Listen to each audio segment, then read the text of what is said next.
I've said it before, I'll say it again. The first rule of compounding is to never interrupt it unnecessarily. And the fastest way to interrupt compounding is to lose money. It sounds obvious, too obvious, like telling someone not to stick their hand in a fire. But the world is full of people with burned hands. I've been investing for more than half a century. I've seen markets rise, collapse, recover, and collapse again. I've seen geniuses go broke and ordinary people get rich. And if I had to boil it down to one idea, it's this. The people who survive are the ones who avoid stupidity better than they chase brilliance. Let me give you an example. In the 1930s, I was a kid in Omaha. The Great Depression was not some chapter in a history book. It was life. Men with good jobs were selling apples on the street. Families were losing their homes. You could buy a nice farm for the price of a used car. The lesson was simple. If you took on debt and the tide went out, you drowned. If you stayed conservative, you survived. I watched families destroyed not by bad luck, but by overconfidence. They thought tomorrow would look like yesterday. It didn't. The Depression cured me of optimism about human rationality. People don't learn as quickly as you'd hope. Fast forward to the 1970s. Inflation was eating people alive. Stocks collapsed. Oil prices quadrupled. Once again, many so-called smart people lost fortunes because they borrowed too much, believed too much, and thought they were entitled to easy wealth. I wasn't a genius. I was just cautious. I avoided debt. I avoided hot tips. I avoided chasing whatever was fashionable. And because I avoided losing big compounding, worked quietly in the background, year after year, decade after decade. It's worth repeating. Not losing is more important than winning. People hate hearing that. They want to win big. They want to triple their money by Tuesday.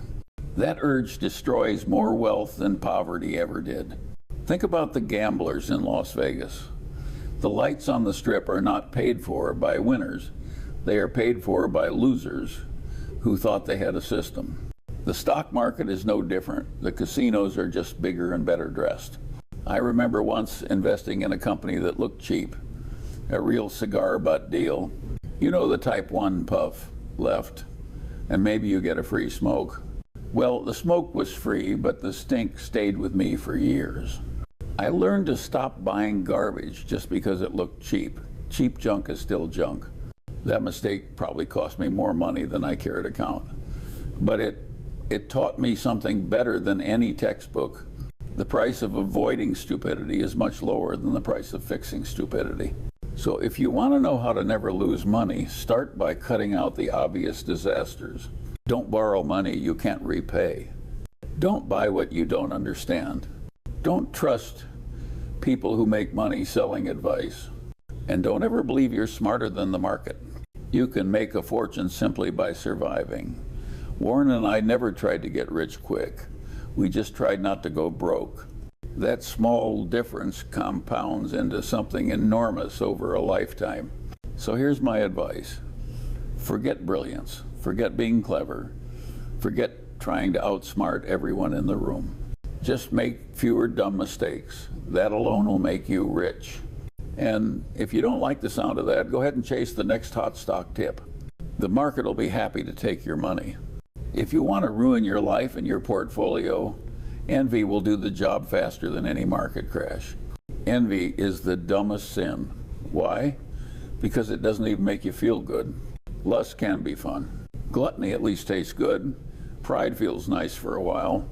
But envy is like drinking poison and waiting for the other person to die. I've watched people make perfectly good money, live perfectly decent lives, and still end up miserable because someone else did slightly better. Their neighbor drove a nicer car, their classmate bought a bigger house, their colleague got rich faster. Suddenly they were no longer content. They started taking stupid risks just to catch up. That urge destroys investors. Instead of sticking to sound principles, they chase whatever seems to be working for someone else. Tech stocks in the 1990s, real estate in 2006, crypto in 2021. Different years, same stupidity. Warren and I never wasted much time on envy. We didn't care if someone else doubled their money while we were sitting still. We knew sitting still with the right asset was often the smartest move. It's not easy, but it's simple. Back in the dot-com bubble, the late 1990s, everyone was bragging about internet stocks. We looked like fools for not joining. Some of those stocks went up 10 times in a year. Our friends were paper rich while we looked boring and old-fashioned. Well, a couple of years later, most of those paper fortunes turned into ashes, and boring old Berkshire Hathaway kept compounding. Envy cost those people fortunes. They weren't satisfied with their own game, so they copied someone else's badly. They thought they could leapfrog their way to glory. Instead, they jumped off a cliff. Envy also makes people miserable long before it makes them broke. I've known rich men who couldn't enjoy their yachts because someone else had a bigger one. That's not living, that's slavery. One of my favorite lines is, "Someone will always be getting richer faster than you, so what?" That attitude will keep you sane. It might even keep you alive. The truth is, most envy-driven moves look like brilliance for a short time. You get lucky, you brag, people think you're a genius. Then the tide goes out, and suddenly you're exposed naked, broke, and embarrassed. Here's the punchline. You don't need to win every race. You only need to avoid losing your shirt. The person you envy today might be bankrupt tomorrow. And if you're sensible, you'll still be standing. So the cure for envy is simple. Stop looking at the scoreboard. Focus on your own game. The race is long, and most runners won't finish. Your only job is to stay in the race without tripping over your own stupidity. That's how you win, by not trying to keep up with the idiots. I've made plenty of mistakes, some small, some expensive, and one or two that probably cost me a fortune.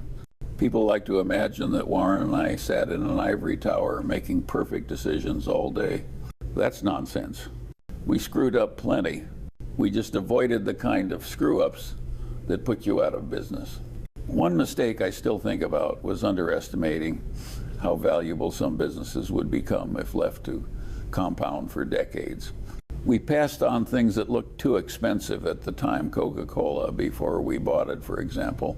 It wasn't a disaster, because we did buy Coca-Cola later, but we could have made much more if we had acted sooner. That's a common mistake among investors, being too focused on the price tag and forgetting the quality of the business.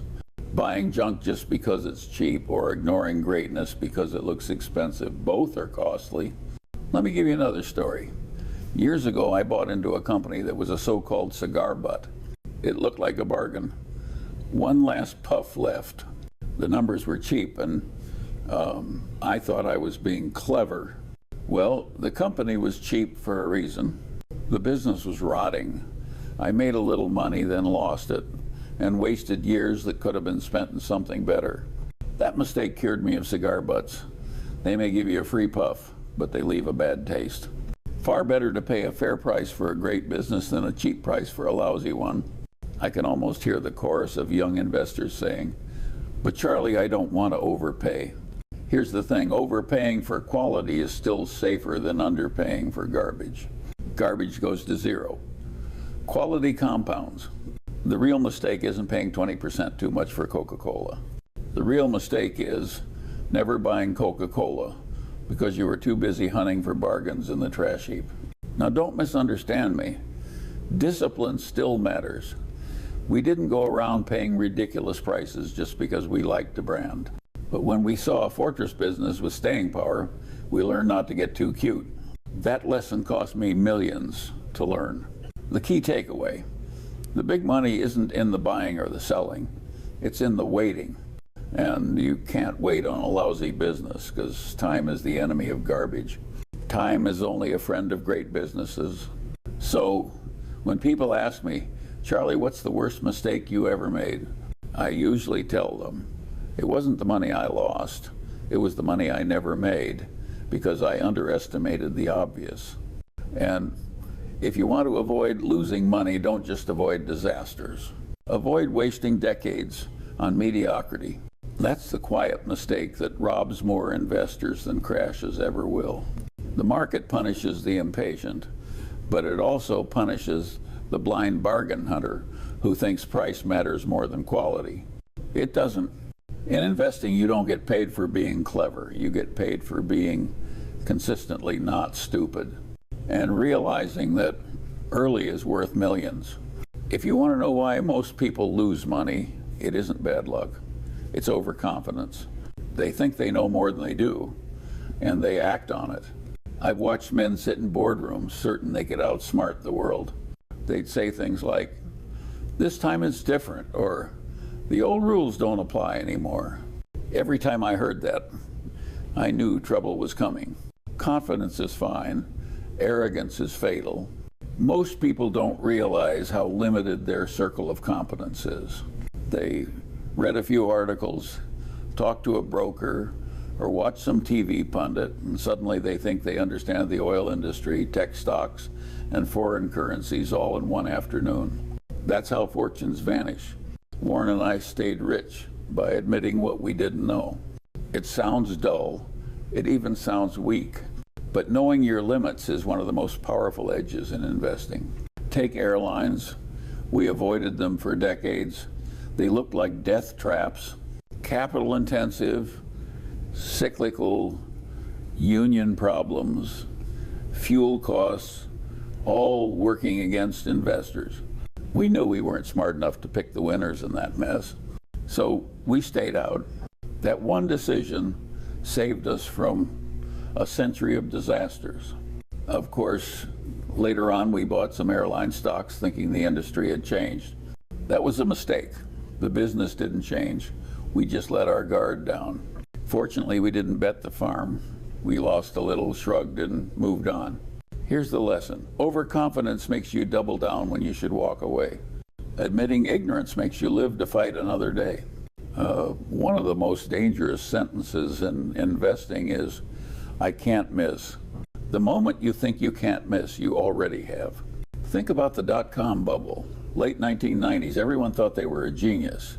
College kids were day trading in dorm rooms. Taxi drivers were giving stock tips. People said things like, "Profits don't matter anymore." That kind of delusion is fueled by overconfidence. And it ended the way delusions always end badly. I don't mind looking stupid for avoiding something I don't understand. I do mind looking stupid for betting big on something I never understood in the first place. The cure is humility, not the fake kind where you pretend to be modest while secretly believing you're brilliant. Real humility, the kind that says, "I don't know and I don't need to know." That's the real secret to never losing money. Admit what you don't know, and don't play games outside your circle of competence. You don't need to swing at every pitch. You only need to swing at the ones you understand. So if you want to avoid losing money, get rid of the idea that you need to have an opinion on everything. Nobody cares what you think about oil futures, cryptocurrencies, or interest rates in Japan. If you don't understand it deeply, shut up and sit still. That discipline alone will keep more money in your pocket than 1,000 clever opinions ever will. One big reason people lose money is that they think like employees instead of owners. They optimize for the next quarter, the next promotion, or the next bonus, not the next 20 years. Careerism makes people play it safe in all the wrong ways. They protect their job instead of protecting the business. They protect their ego instead of protecting their capital. I've sat on enough corporate boards to see how this game works. Executives talk endlessly about strategy and growth initiatives, but what they really care about is whether their stock options will vest before reality catches up. That's why companies spend billions on buybacks at the top of a bubble and cut investment at the bottom of a cycle. They're playing for applause, not survival. Warren and I always thought like owners. We didn't care if our decision looked good next quarter. We cared whether they would still look good 20 years later. Take See's Candies. We bought it in 1972. At the time, plenty of analysts said we overpaid. If we'd been thinking like careerist executives, we'd have worried about what the press or the analysts would say next quarter. But we thought like owners. We knew the brand was strong, the customers were loyal, and the moat was real. Half a century later, that overpriced deal looks like one of the best investments we ever made. Now compare that to the people running most public companies. They'll happily chase acquisitions to make their empire bigger, even if the acquisitions are lousy. Why? Because bigger companies mean bigger salaries and more prestige for them. Owners don't think that way. Owners care about return on capital, not square footage in the annual report. Another example, newspapers. Back in the mid-20th century, they were phenomenal businesses. High margins, local monopolies, strong advertising base. Then the internet came along. An owner would have asked, how do we adapt? How do we preserve our moat? A careerist just rode the wave until their retirement package was safe. The result? A whole industry gutted and shareholders left holding the bag. If you want to avoid losing money, ask yourself one question every time you look at a business. Are the people running it thinking like owners or like careerists? If they're owners, they'll sacrifice today to build tomorrow. If they're careerists, they'll sacrifice tomorrow to make today look good. I've watched brilliant engineers and marketers build great products only to have careerist managers ruin everything by chasing quarterly numbers. And I've watched boring candy makers quietly compound into billion-dollar franchises because the owners cared about customers, not headlines. So what's the lesson for you as an investor? Don't just look at balance sheets and growth rates. Look at the incentives. Show me the incentives, and I'll show you the outcome. If you bet on careerists, don't be surprised when your money disappears. If you bet on owners, don't be surprised when patience makes you rich. The market may look complicated, but half the time it's just human nature in disguise. And human nature doesn't change. Careerism rounds, ownership builds. So don't play the careerist game, play the owner's game. That's how you keep from losing. If you really want to understand why I talk so much about avoiding loss, you have to start with the Great Depression. I was a kid then, growing up in Omaha in the 1930s. It wasn't a classroom, it was survival training. You didn't need lectures on risk. You could see it on every street corner. Men who had good jobs one year were standing in soup lines the next. Families were evicted from their homes. Kids wore the same patched clothes for years. I saw what happens when people live right up to the edge and then the edge crumbles. Debt was the big killer. People thought tomorrow would look like yesterday. They borrowed against a future that never came. When the bottom fell out, they were wiped out. Those memories never left me. They made me allergic to debt, allergic to speculation, allergic to relying on rosy assumptions. The world can turn against you in ways you can't imagine. If you're not prepared, you won't just lose money, you'll lose your dignity. Fast forward to the crash of 1973 to 74. It was the worst bear market since the Depression. Stocks dropped by more than 50%. Once again, people who had borrowed too much were ruined. It wasn't intelligence that saved the survivors, it was prudence. The Depression also taught me that cash is underrated. In good times, holding cash looks stupid. People call you timid. In bad times, holding cash makes you the only person in town who can buy. And the bargains during bad times can set you up for decades. That's how Warren and I operated. We were never ashamed to hold cash while everyone else rushed to buy. We waited until fear made assets cheap, and then we moved. That habit came straight out of watching the Depression play out in real time. Another lesson, resilience matters more than brilliance. I've known plenty of clever men who didn't survive tough times because they never prepared for them. Meanwhile, the boring conservative families who lived below their means, they got through it just fine. It's fashionable today to glorify risk-taking. Everyone wants to be bold, disruptive, leveraged to the eyeballs. Well, I saw what happened to the last generation that thought the future was guaranteed. They ended up broke, bitter, and forgotten. That's why Warren and I always emphasize staying power. It doesn't matter how smart you are, how great your models look, or how fancy your MBA is. If you can't survive the bad times, you won't be around for the good times. And make no mistake, the bad times always come. They don't announce themselves. They don't follow your calendar. They just show up one morning and take half the market with them. So here's the point. The Great Depression wasn't just history to me. It was a scar that reminded me every day that the most important rule is to never lose big. Lose small if you must, but never lose so much that you can't come back. That scar has served me well. And if you want to keep your money, maybe you should borrow the lesson. If you really want to stay rich, or at least avoid going broke, learn to avoid three things: debt, drama, and dumb people. Let's start with debt. Debt is like a loaded gun. It can kill you, even if you think you're being careful. One bad turn, one crisis, one unexpected event, and suddenly you're insolvent. I watched it happen during the Depression, again in the 1970s, and again in 2008. The people who survived were the ones who didn't borrow money they couldn't repay.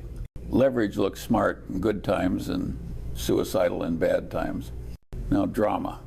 By drama, I mean unnecessary complexity, chaos, and emotional baggage. I've seen entire companies destroyed by feuds between executives who couldn't stand each other.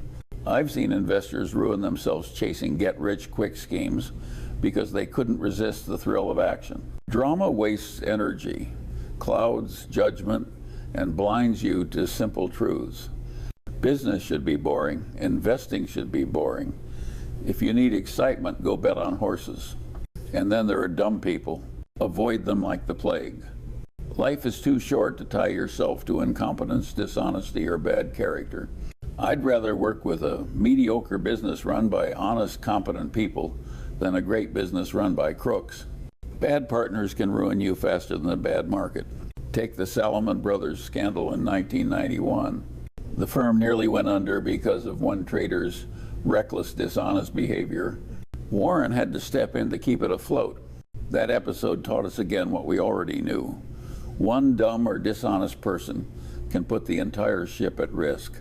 Avoiding dumb people doesn't mean surrounding yourself with geniuses. It means sticking with people you can trust, people who have integrity, people who don't need constant babysitting. It also means avoiding people who are addicted to drama. They'll drag you into their chaos. This is simple advice, but it's powerful. Don't overcomplicate your life with debt. Don't burn yourself out with drama. Don't let dumb people take the wheel. If you avoid those three things, you've already tilted the odds massively in your favor. Not because you'll be smarter than everyone else, but because you'll have fewer self-inflicted wounds. Remember, the first rule is don't lose. And the fastest way to lose is to ignore these three hazards. Most people are busy chasing the next big opportunity. I'm more interested in dodging bullets. Survival first, wealth second. That mindset alone will keep you out of a lot of trouble. So, if you want a shortcut to financial survival, here it is. Less debt, less drama, fewer dumb people. It doesn't sound glamorous. It doesn't make headlines, but it works. And unlike the advice you'll get from Wall Street, this advice won't make me a dime if you follow it, which is probably why it's worth listening to. People like to romanticize my partnership with Warren. They imagine two geniuses in a room pulling magic ideas out of thin air. That's nonsense. What really worked was discipline, patience, and a refusal to do stupid things. Warren and I didn't agree on everything. He liked buying cigar butts in the early days, companies so cheap you might squeeze one last puff of value out of them. I told him it was a dumb way to live. Better to buy wonderful businesses at fair prices than garbage at giveaway prices. Eventually he agreed.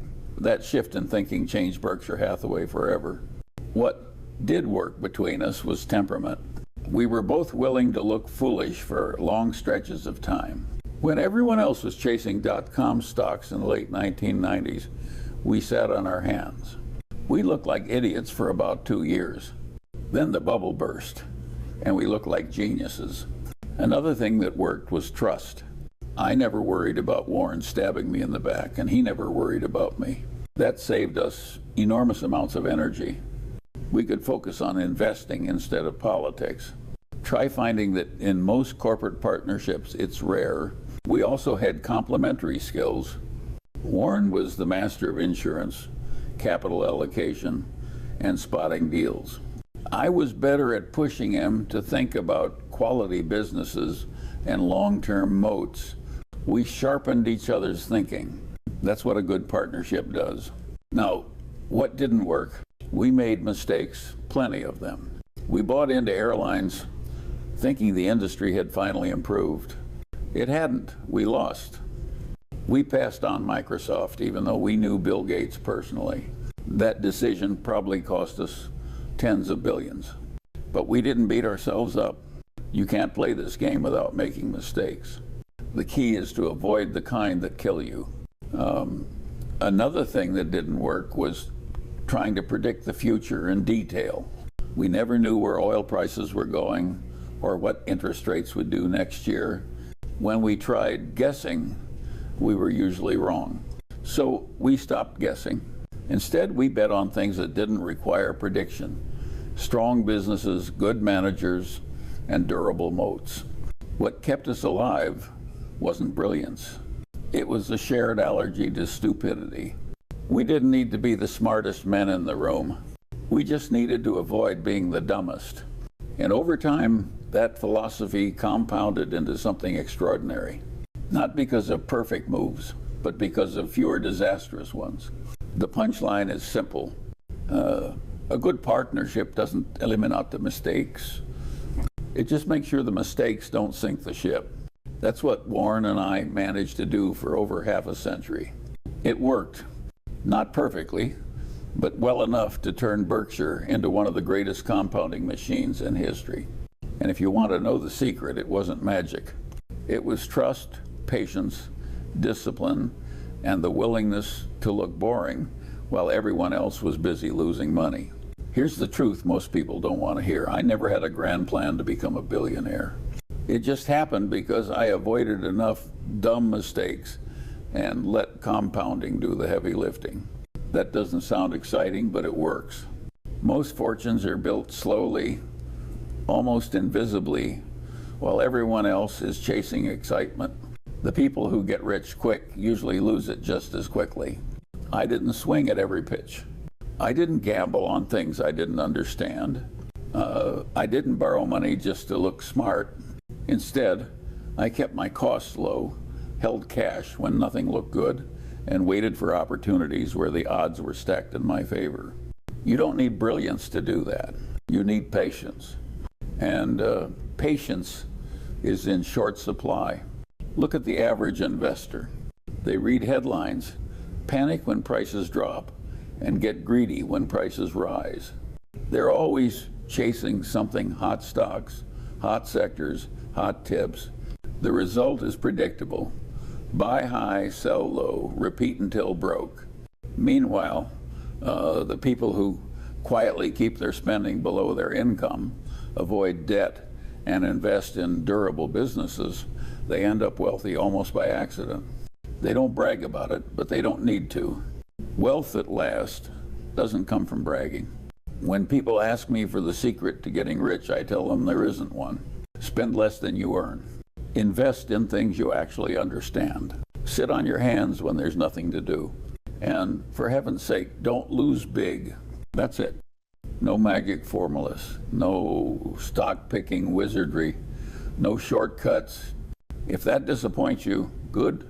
It means you're probably looking for excitement, not wealth. And excitement is a terrible investment strategy. Warren once said, "It's not supposed to be easy. If it were easy, everyone would be rich." I'd add, it's not supposed to be exciting either. If you're entertained, you're probably doing it wrong. The surprising truth is that staying rich is easier than getting rich. Why?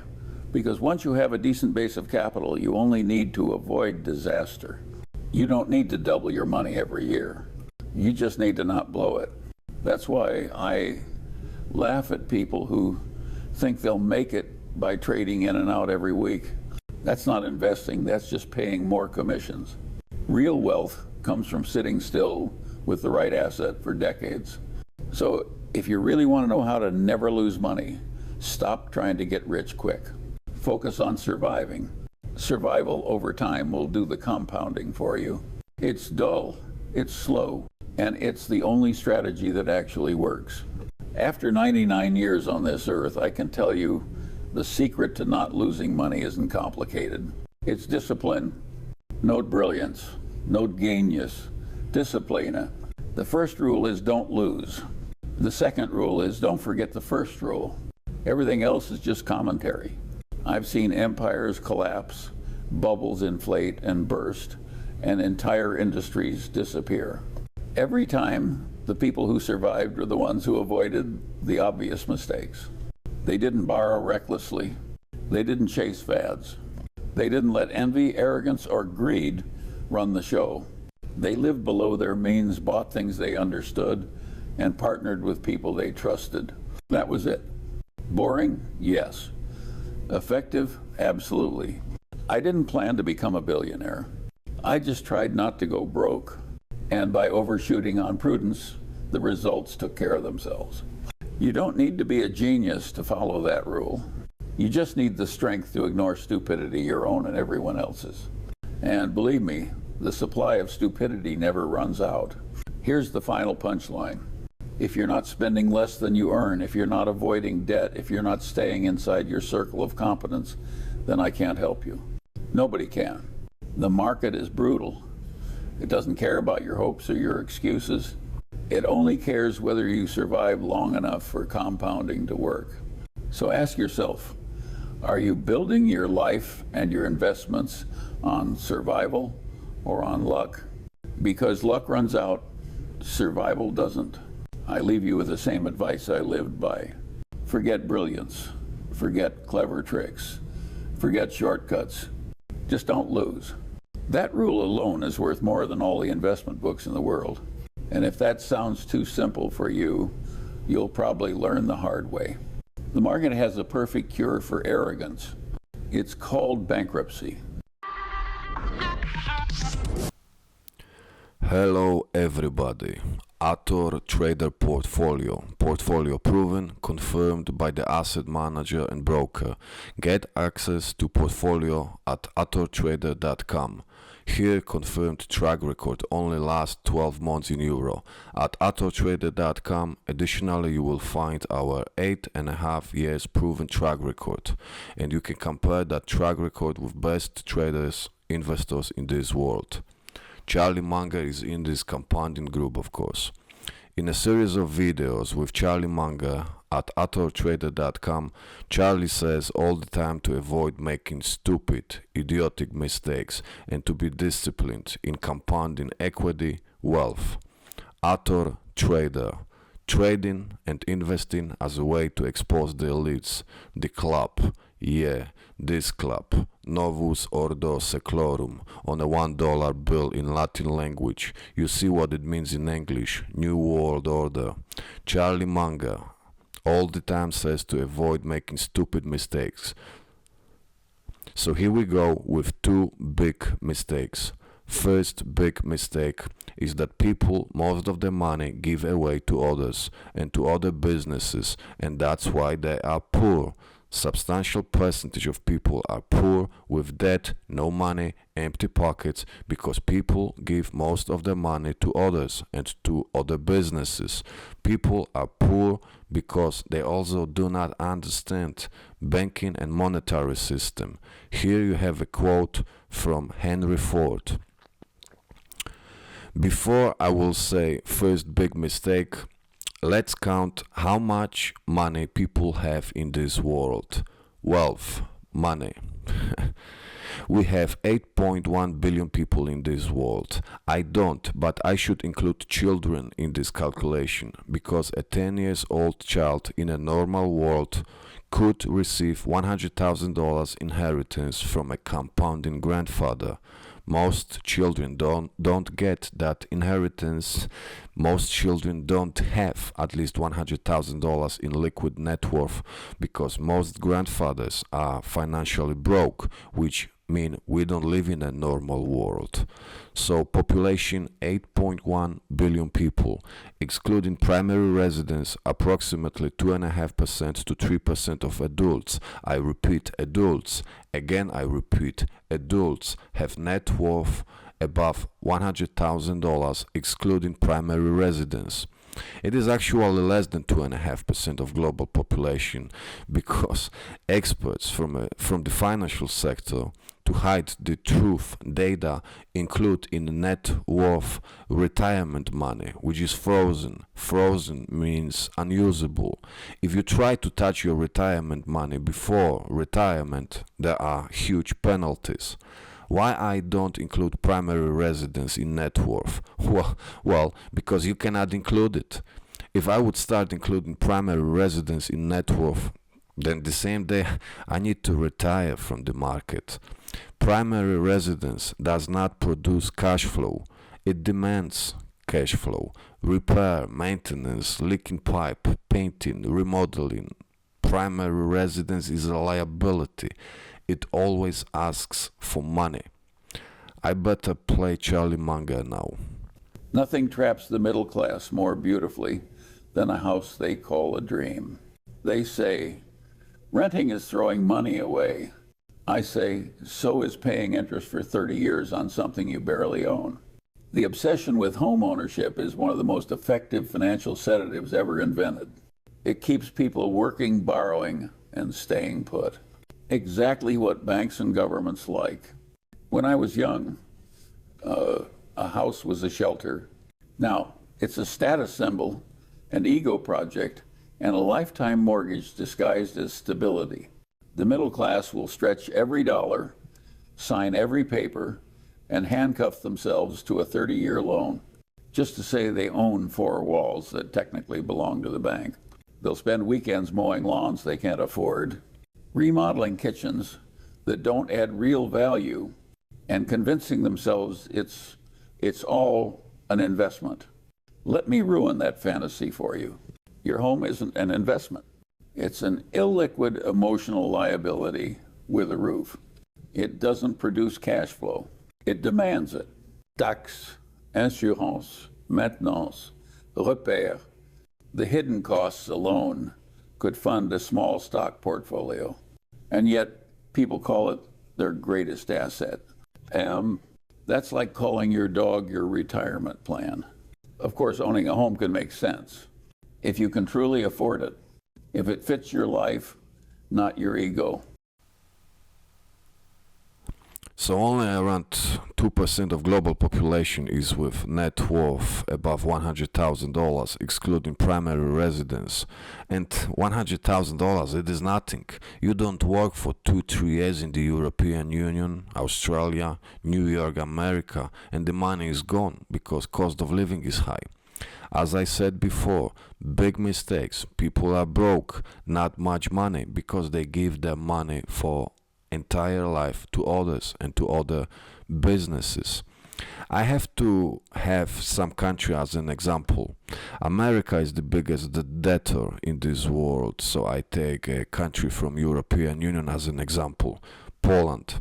In America, entire European Union, Australia, entire Western civilization are similar percentages and similar patterns.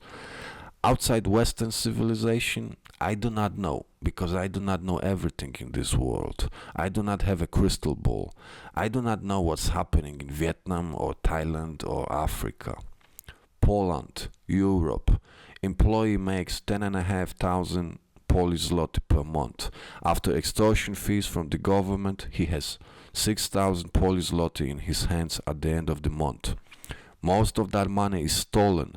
Let's call things by its name. Stolen, because if it is good, then why not make the payments voluntary? It is not voluntary. Money are taken by force. If you don't pay, there are penalties, and then by force it will be taken from you later or from your employer. So from 10,500 is stolen 4,500, which is around 43%. You have 6,000 left. Most of the money allegedly go for retirement, income tax and healthcare. Allegedly. I will do short explanation later. First, let's calculate more or less how much is stolen, what percentage. From 10,500 we go down to 6,000. That 6,000 left you spend it during the month. You have to live for something for the entire month, right? And in European Union there is VAT 23%. You buy shoes, clothes, furniture, TV, there is VAT 23%. On food the VAT is smaller, but even on food there is still VAT to pay. In America it is sales tax. So if you subtract from that 6,000 VAT, you have around 4,600 left. After that there is another hundreds, if not thousands of other taxes and millions of regulations. You have dog in Poland, there is a tax. Gasoline, alcohol, tobacco, excise tax. Later, inheritance tax, donations, tax from donations.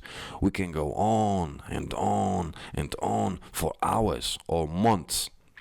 So after all these additional taxes, let's say you have 3,800 left, conservatively. You started the month with 10,500 and now conservatively you have left 3,800. 64% of your money stolen that you made in an entire month. 64%. But hey, it is not everything. Let's keep counting. So now you have left pennies on the dollar, or in Poland we read pennies on the Polish zloty. Whatever you have left, prices are rising for you on the street for goods and services. It is not an accident that prices are rising on the street. Inflation is created by the same club that steals money from you.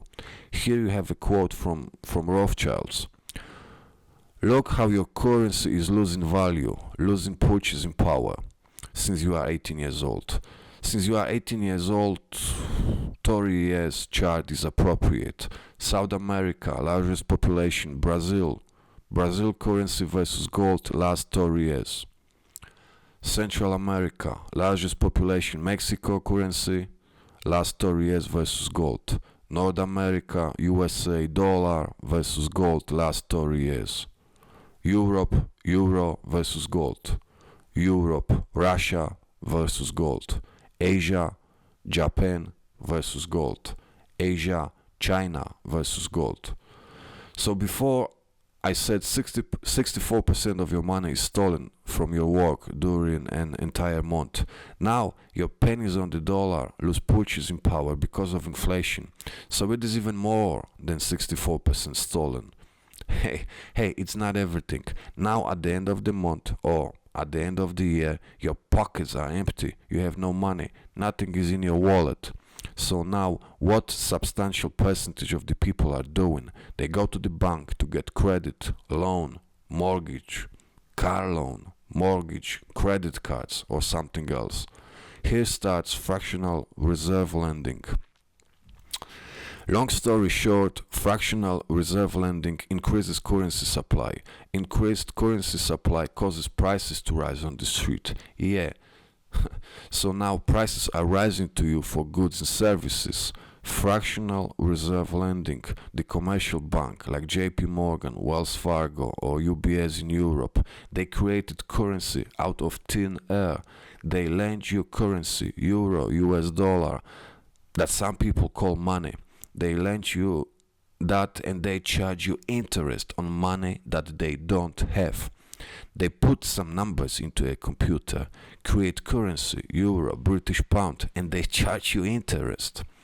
Now you are a debt slave. You need to pay interest. Now you have some 30 years mortgage on your back or car loan. Prices are rising to you on the street because of activities like this, and you need to pay interest to the bank for the next 30 years, so you will have a roof above your head together with mortgage. I do not know, should I laugh? Should I cry? So people work for entire month, most of their money is stolen, and at the end they finish with a mortgage or loan, and additionally need to pay interest. I said it before, Henry Ford, people do not understand banking and monetary system. I said before that money are stolen, money that people allegedly pay for retirement and healthcare. First of all, it is an illusion that you pay for your retirement. Retirement system in Poland is bankrupt, the same like Social Security in America. One big Ponzi scheme. You pay the money allegedly for your retirement, but from your money are covered payments to current pensioners, exactly like in a Ponzi scheme. If money goes to IKE, OFE in Poland, like 401k in America, then a financial expert in a suit for your money buys government bonds. Some people complain about the government. They pay for the retirement. Guy in a suit in the financial sector buys government bonds, and your retirement money go to the government. Now the government does with your retirement money this activity or that activity. I cannot talk about all the details here in this one video because this video would be 5 years long. One thing I need to say, in September 2025, millions of Europeans protested on the street against war in Palestine. The same Europeans pay taxes, extortion fees to their governments, and at the same time people use euro as currency in Europe. Central banks in Europe buy US government bonds, and there is billion here, billion there to spend in Palestine. And whose money is it? Some money of Europeans, Asians, people from Australia appear in Palestine. You pay for the retirement, 401k, and a guy in a suit buys government bonds. Boom, your retirement money can be used to finance this or that war. Now is the funny thing. At the end of the month, most of the money are stolen. We already talked about it. Some people have empty pockets and loans, debt, plus there are millions of regulations that make running business difficult for a small guy. It means you don't have money. You don't have money to start the business because most of your money you gave away to others. You don't start a business. If you don't start a business, then you are not a competition to corporations on the street. You do not build your own business. You don't build your own equity, like Charlie Munger said. Why? Because you do not keep your money in your own pocket. You give your money away to others. Additionally, you pay taxes to governments, and governments subsidize other businesses for your money. Electric cars, your money goes to other business to subsidize electric vehicles. Solar panels, your money goes to subsidize solar panels, and your money goes to corporation like First Solar listed on the stock market exchange. We can go on and on and on. Corporations need cheap money with low interest rates in the past. They got it. Murray Rothbard, one of the most important videos which I uploaded in this year, video titled Murray Rothbard, Monopoly and Business. Rothbard exactly explains to you how monopoly and business work together. Rothbard exactly explains that to eliminate substantial percentage of corporations' competition can be done only with the help of government. Rothbard explains what monopoly meant for centuries, the definition of monopoly for centuries until modern economics poisoned the truth. Monopoly for centuries meant granting of privileges by the government, electric vehicles and subsidies. We have granting privileges by the government to the corporation for your money, not for their money, because they do not do nothing productive. Politicians don't produce nothing. So intellectuals changed the definition of the monopoly. The definition was changed because according to the real definition today we have monopoly in every sector for your your money. Look, I could be talking here for another 3 days, but I do not want to make this video 1 week long. Maybe I will stop talking about money here. You need to know one thing: nobody will care more about your money than you. It means you also need to do some homework yourself, because the information about everything is available to everybody. The best solutions are the easiest. The easiest solution for the working man on the street is to keep your money in your own pocket, and you do not give your money away to others. Keep it in your pocket for you, your children, your wife, your girlfriend, or whatever.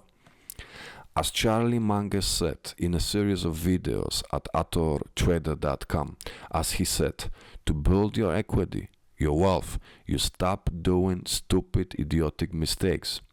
I did not know when I was 18 years old that gold and silver is money for thousands of years.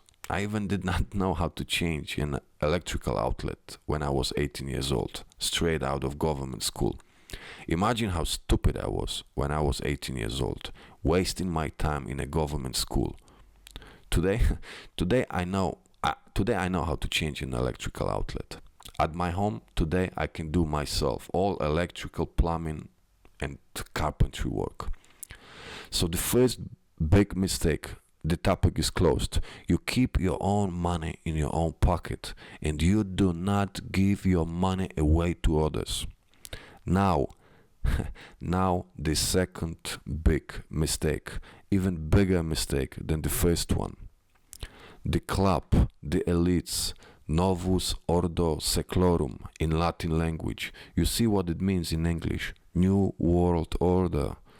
Everything is organized all over this world, and it is too big for human intelligence. New World Order means that we are dealing here with an above human intelligence, and at the top of the pyramid are fallen angels and the chief devil. New World Order is satanic.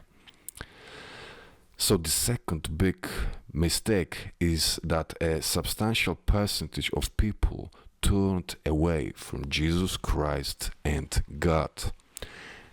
If Ator Trader will have 10,000 subscribers, then 10,000 subscribers will not change the world by not financing criminals with taxes, extortion fees.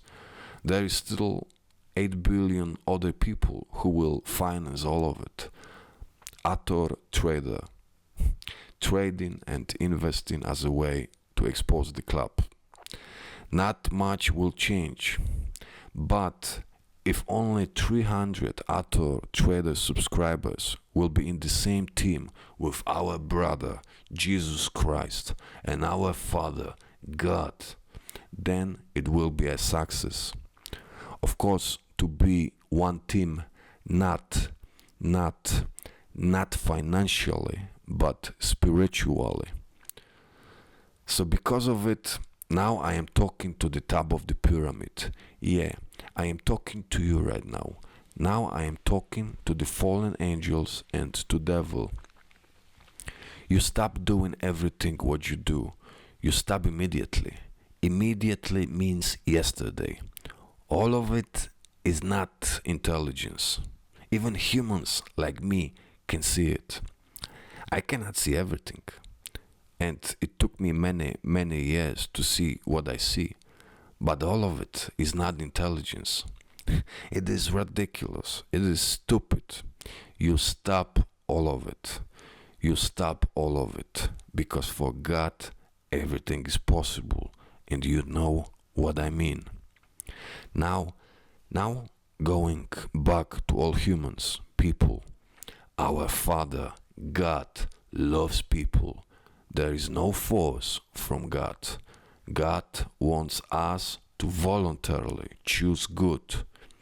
Jesus Christ died on the cross for our sins, so voluntarily humans, people, need to choose good and voluntarily need to join our brother Jesus Christ and our Father God, the real God.